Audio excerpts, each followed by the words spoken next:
Welcome to Learn Short and Typing with VIKAS Sir. Dictation for Punjab and Haryana High Court exercise number 10 and 11. Be ready at the rate 100 word per minute. So, the trial court, after following the procedure, framed necessary charges. Since the accused pleaded not guilty, the trial court, on considering the evidence of PW1 to PW11 and exercise P1 to P16, exercise D1, acquitted the accused from the charges levelled against him for the offence under sections 193 IPC and 420 IPC, but he was convicted for the offence under section 506 IPC and 506 IPC and sentenced him as stated above, which was ordered to be run consecutively, against which the accused preferred an appeal in CA number 109/2005 on the file of the additional district and sessions court cum fast track court, which was confirmed. The conviction and sentence passed by the trial court, but ordered to run the sentence concurrently instead of consecutively, against which the present revision has been preferred by the petitioner accused. Challenging the conviction and sentence passed by both the courts below, the learned counsel for the revision petitioner accused submitted the PW1 has preferred a private complaint without approaching the concerned police. Only on the basis of the complaint sent by the learned magistrate, the case has been registered in CR number 233 of 2004, the offence under sections 193, 420 and 506 IPC. A private complaint can be entertained only when complaint to police is either refused to be registered or after entertaining complaint, police has referred the case as mistake of law or fact or undetectable case or case of civil nature. The magistrate cannot usurp the jurisdiction of police by entertaining private complaint at the first instance without prior complaint to police. The second limb of the argument advanced by the learned counsel for the petitioner, that the complaint itself is not made out on the ingredients of section 506 IPC.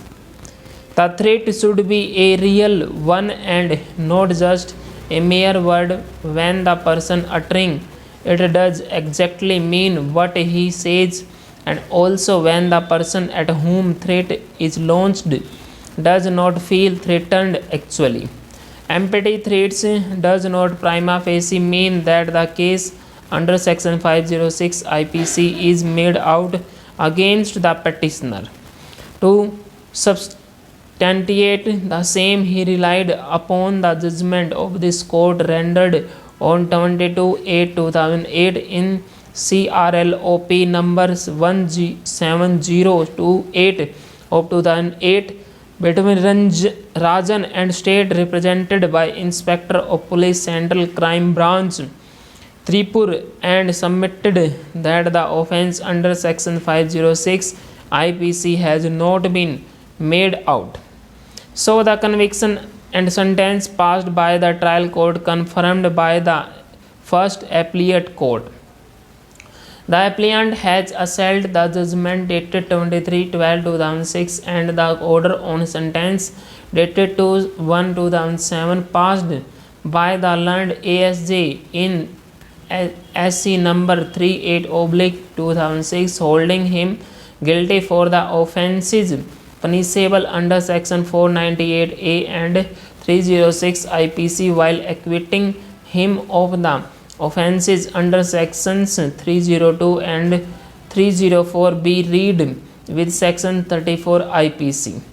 By the impugned order on sentence, the appellant has been sentenced to undergo rigorous imprisonment for a period of 3 years and pay a fine of rupees 5,000 in default of payment of fine, undergo rigorous imprisonment of 6 months for the offence under section 498A IPC, and to undergo rigorous imprisonment for 5 years with a fine of rupees 15,000 in default of CRL.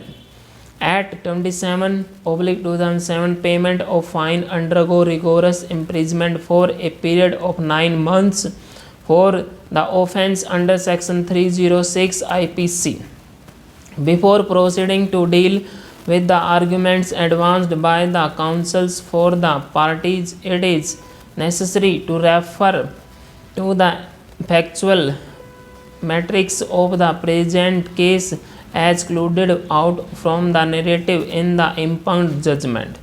The deceased Madhubala and the appellant were both divorcees and had an arranged marriage on 17/11/1993. The family of the appellant comprised of his mother Srimati Darshana Suri, brother Sri Sumit Suri, and sister-in-law Srimati Arti Suri. As per the prosecution case, the deceased was found dead at her matrimonial home on 19/7/1996, which was within 7 years of her marriage, and her death had taken place under unnatural circumstances.